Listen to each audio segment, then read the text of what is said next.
So in this module, I want to talk about a few ways to make sure you don't get ripped off. Everybody's always worried about, if I send money to China, is that money just going to disappear down the drain? Or what can they do to screw me over? I've never dealt with China. These are people that don't speak my language. People get afraid all the time, and there's really no need to be afraid. Bad things do happen occasionally, but it's pretty rare actually. So if you're super worried and you've done your research and you've found the product and you've sourced it on Alibaba, Alibaba has something called trade assurance that you can do. Some factories don't like it, some factories don't mind it, and other factories will see it as a sign of amateurism when you actually want to use trade assurance. So it's up to you. A lot of people are totally comfortable with it, but what trade assurance allows you to do is basically an escrow. And so it allows you to actually pay into an Alibaba service. There is a small fee for it, and then Alibaba will actually pay the factory.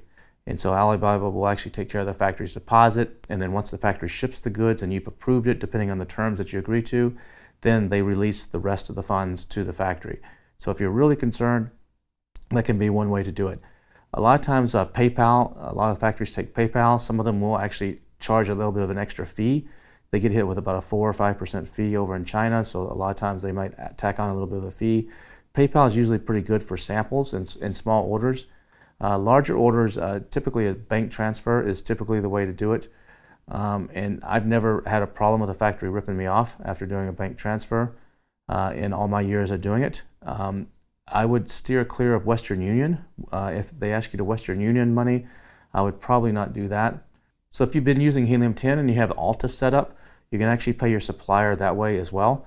And that sometimes can save you some of the bank charges or maybe even the currency transfer fees from converting it from one currency to another currency. So those are some options as well. Another thing you want to always make sure, and I've emphasized this in a previous model, is make sure that ask the factory if they have any existing patents. Sometimes they actually may have a patent, or there may be a patent that exists that prohibit this item from being exported from China, or maybe the factory has a patent in the US or in China. So it's important to know if there's any kind of patents on it. And they oftentimes can either tell you or they'll provide the data, or sometimes they have no idea. But if you don't ask, sometimes they'll just go ahead and make the product for you anyway, and they don't care. So make sure you always ask that if that's an existing patent or not on it. Most suppliers actually want a good relationship, and so they're not really out to screw you. We're going to talk about something called Guangxi in just a minute. So that's a very big thing in Chinese culture that's really not so much in the West, but it's a major thing in Chinese culture. They want that relationship, and they want to go both ways. So they're not out to get you, but there are things that they can do that could hurt you. You know, some suppliers sometimes will say, hey, we'll lower the cost of your goods. You may be like, these duties are killing me. You want to bring it into the United States? I got a Trump tariff at 25%, and I got duties of 8%. This is adding 33% to my cost of my goods. And you're charging me $10 to make these things. Can you just put on the invoice that they only cost $3 to make? And some suppliers will do that. And that way, basically, in effect, lowers your taxes by like 70% that you're paying to bring it into the United States. That's illegal. So don't do that. But some suppliers will offer to do that. And if you don't know different, it can get you in trouble. And U.S. Customs they kind of know the value of things when they come through. And they have a database. And if something gets flagged in there, it can be a problem. So don't do those kinds of things if someone offers to do that for you. Another thing is you always want to have an inspection company actually inspect your goods, an independent inspection company. So you're going to pay your 30% up front typically, and then the 70% is not going to be paid until that inspection company comes and takes a look at the goods. And the goods need to be on the dock ready to go. Not here's a few samples we just made, come check them out. No, it needs to be if you ordered 1,000 units, those 1,000 units need to be packed in their master cartons, sitting on the pallets, waiting for the truck to come pick them up to take to the ship. The inspection company comes in and randomly picks some of those pallets and goes through random boxes. The factories hate this because it makes a mess. They got to repackage stuff. They just absolutely hate it. But that's the best way to protect yourself. And later on in this module, I'm actually going to show you an example of an inspection report that you should be getting so you know exactly what to look for when you're doing this. Another thing you want to ask your factories is, do they have any certificates? Do they have the UL certificate if it's an electronic item for the US, or the CE if it's for Europe? and where are those certificates issued from? Are they issued from Asia, or are they issued from those countries? That can be an important factor. Or if it's an FDA item, are they already registered with the FDA or the EPA or the equivalent in Europe? Those are important things as well to know. Also, be sure that you get your factory to agree to fix any defects, whether those are found in the inspection or later on, maybe after the shipment has arrived. Let's say 3% of your customers return the items because something's wrong with the item. It wasn't found in the inspection, but just something got damaged along the way or wasn't assembled right. See if your factory will actually reimburse you for those. They're probably not going to pay you out of pocket and say, here's some money in your bank, but see if they'll credit those towards your next order. So if you can provide them proof, when you do the inspection, that should be easy to do. The inspector is right there and they can fix the problems. But if it's later on, maybe you can provide them a report of your returns from Amazon the next time you order and say, look, I had 17 returns on that last batch of 1,000. You're charging me $10 a piece for these. Can you credit me $170 on the order? And a lot of them will do that. And they'll just add them to the next order, or they'll add them to the next order. If you order 1,000, they'll make you 1,017. Depends on the factory. But those are some things you want to keep in mind to make sure you don't get ripped off either. Now in China, they really don't want to lose face. Face is important to them in China.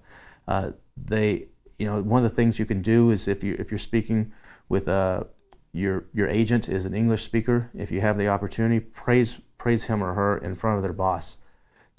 Goes a big way in China to actually say, oh, her English is very, very good. Good job in hiring her. Those kinds of things go a long way in Chinese culture. And so anytime you can do that, that's great. Gifts go a long way in Chinese culture. For like Chinese New Year, sending the little red envelopes with some money in it. Or when you go to visit, or even if you don't go to visit, if you can send a gift from your local country to your factory, of something that's unique to your country. They love that kind of thing, and it goes a long, long way. Family photos are big, for vacations and holidays.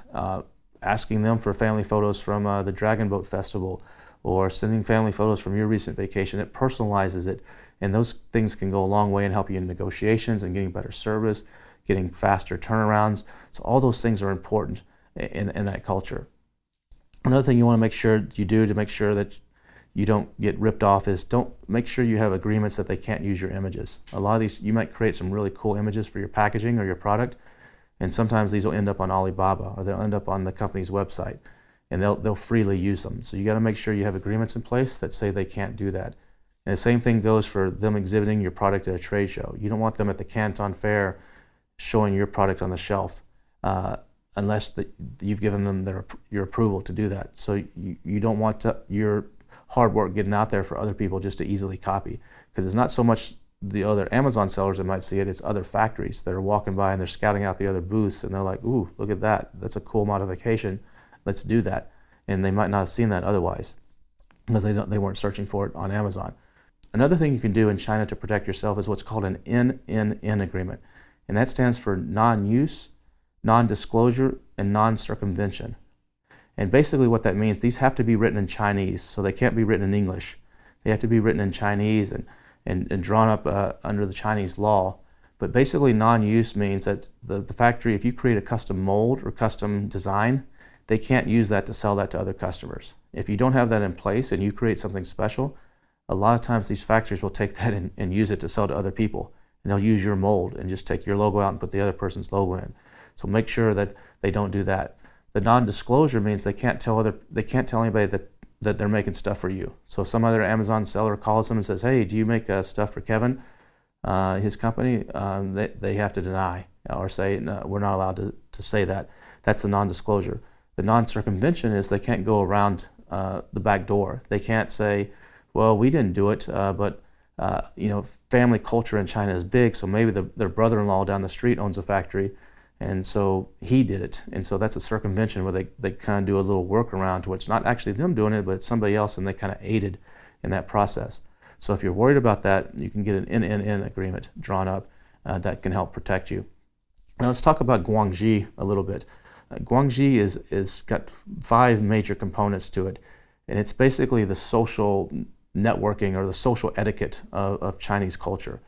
And it's, like I said, it's composed of 5 components. The first one is trust, and that trust goes both ways. The the Chinese culture, they want to trust you and they want you to trust them. So they will do almost anything to make sure that trust is not broken. And it's a huge deal in Chinese culture. They also, the second thing is respect. They're very, business culture and business interactions in China is very family oriented. You'll see a lot of family type of things in that culture. And so, like I said earlier, photos of vacations or mentionings of holidays or what did you do are big deal. So if you can share with them, and when they share with you, show appreciation to that, that can go a long ways in helping you get more Guangxi in dealing with the Chinese culture. Another thing is losing face. Like I said earlier, they will avoid being embarrassed at all costs. You know, if you ask them, can you do something? Maybe they have no clue how to do it. They will say, yes, of course, we can do it. And they'll try to figure it out later because they don't want to be embarrassed and say, no, I have no idea how to do that. So they'll just say yes to everything. But that doesn't mean they'll actually follow through and do it or be able to do it properly. So you got to be careful with that. They'll do anything to not be embarrassed. Another thing is that in the Chinese culture, they're extremely competitive. And you can see this with some of the people from China that sell on Amazon. It's super competitive. They'll do almost anything to get ahead, and including sometimes breaking the rules. And so in Chinese culture, because there's 1.5 billion of them, to stand out, they have to be competitive. And so it's a super competitive culture. And so keep that in mind as well. And so, but you can use that to your advantage when it's competitive, when you're saying, well, you know, if you tell me a price of $3.52, but the guy down the street who makes stuff for Coca-Cola is telling me $3.40, I'll just go with him. They're going to be like, no, we're better than the guy that makes stuff for Coca-Cola. We'll give it to you for $3.39. So you can use that competitive nature to your advantage as well. The other thing is the value of time. They really want to cultivate and build relationships over time. It's a big deal, and that's why going to visit your factories in person or meeting them in person at a trade show, or if they fly to the U.S. and are going to the ASD show or something in Las Vegas, if you're able to go out and meet them, those things can pay off in dividends. The price of your airfare and your hotel and going out there can come back to you in droves and better deals and better pricing down the road. So always try to meet them in person whenever you possibly can. Now, what I want to do now is I want to actually show you an example of a inspection report. And this is something that, remember, I said you should always do, whether it's your first order or it's your 100th order with the factory. And even if the first 99 orders were all perfect, you still have to do it every time. I don't know how many people I've seen that's like, I did this like 10 times and it just delays things. It costs me money. The 11th time they get it comes, it's a huge disaster. Inspection reports, as you're going to see in this example, are 20, 30 pages long. They have pictures of everything. They'll weigh things, they'll smell things, they'll drop them, they'll check for little threads, and there's certain parameters that you want to look for to make sure that you don't have any major defects at all. You have very few minor defects and very few cosmetic defects. But let's take a look at an example of one, and I'll walk you through it just so you have an idea. All right, this is an actual inspection report from one of my products from several years ago. And as you can see in the top right corner, this inspection actually failed. And let's take a look at this report. This is for an ab roller that I was doing. And you can see the main picture there of the ab roller spread out. That's how it's supposed to look assembled. You see the two wheels, the handlebars. It has some foot straps that attach to your foot to actually give you some additional function. That's one of the ways that I differentiated this product, is with these foot straps that attach to it. And you can see here, if you look at down here, there's something called AQL. And the AQL is the main component. You can look up over here. It was 2,000 pieces that we did, and on this particular run. And you can see here that the sample size was 200 over here in the remarks. And the maximum allowed critical mistakes was 0. So if something was just really bad, even one critical mistake, this whole thing would have failed.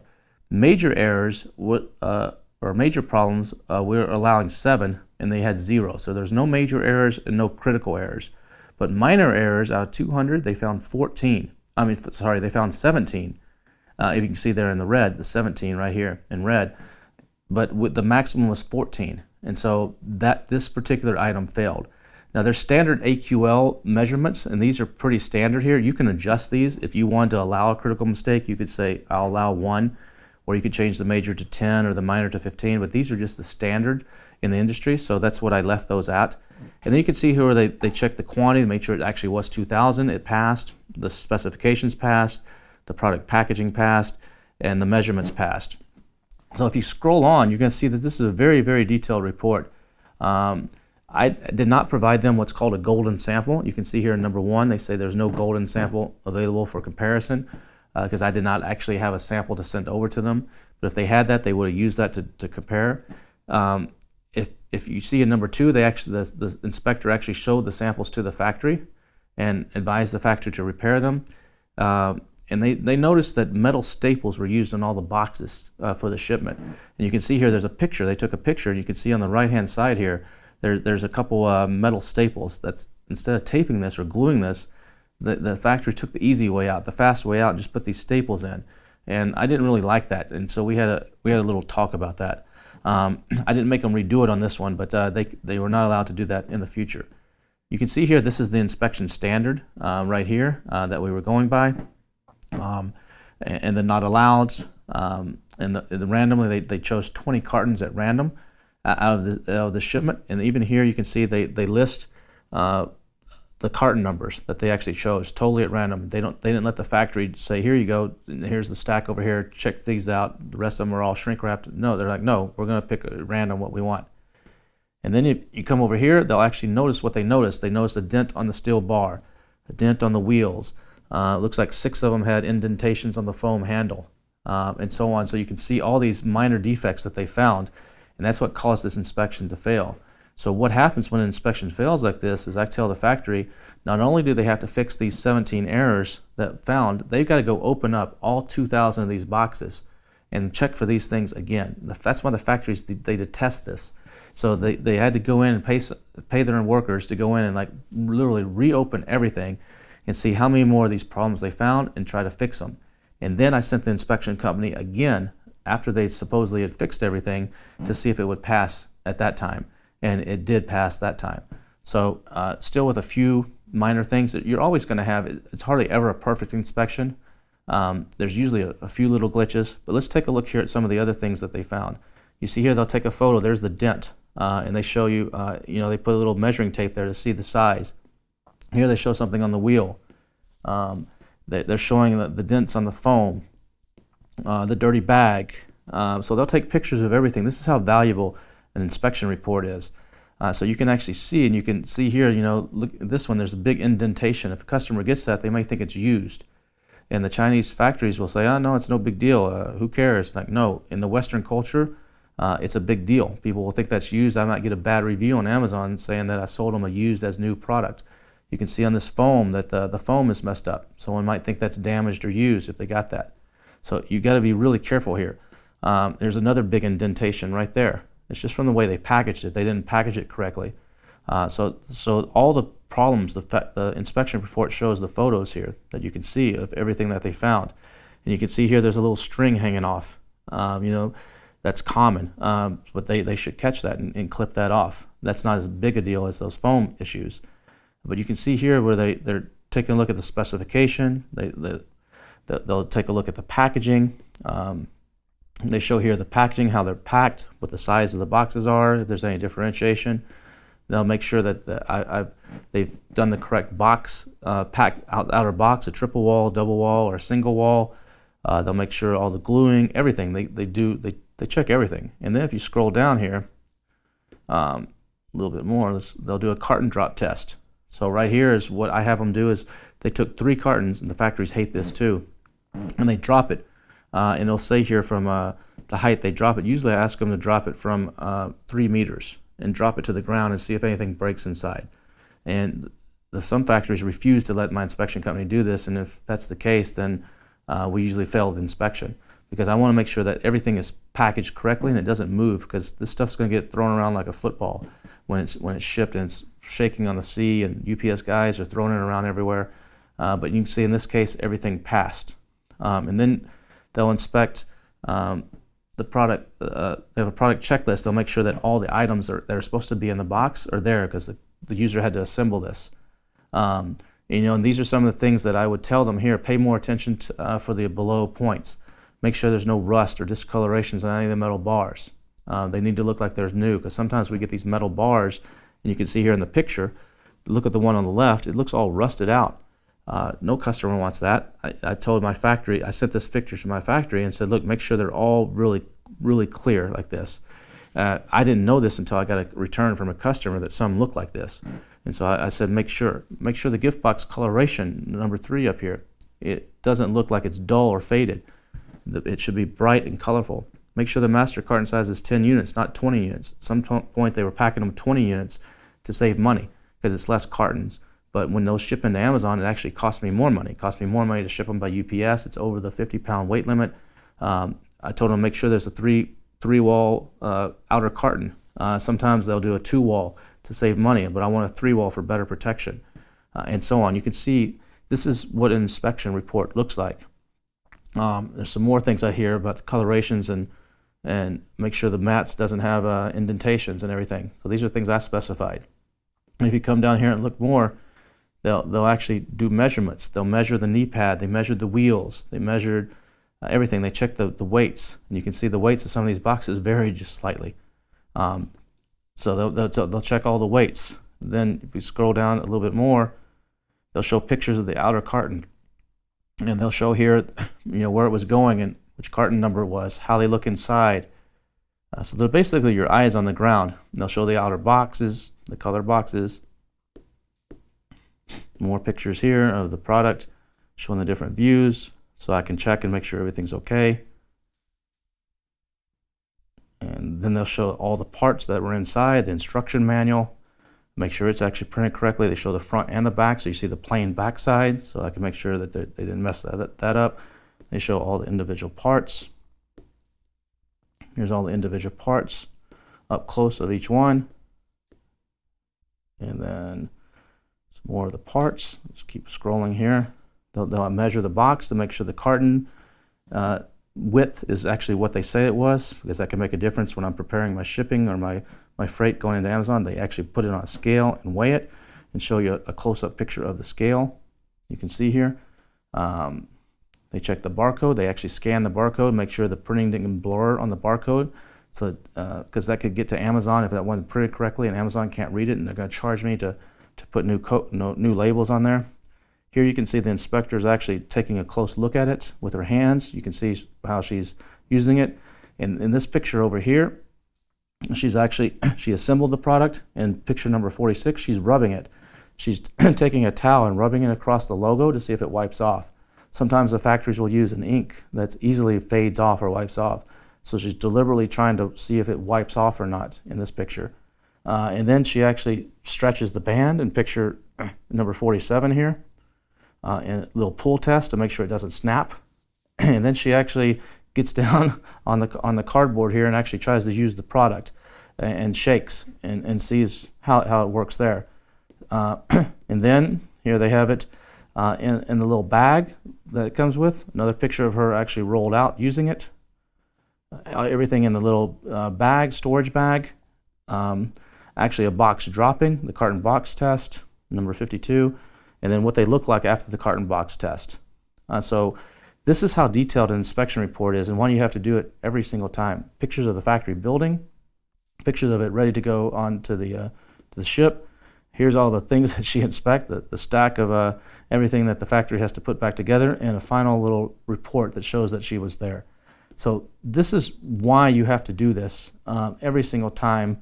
And there's some additional information here, but it's invaluable, and it's your eyes on the ground. So always do an inspection. You can do some of these for like $100. It won't be quite this detailed. This company is Topwin. That's who I use, and they charge about $175 to $250, depends on where it's at. But they have offices all over China. They have some in Vietnam and other countries as well.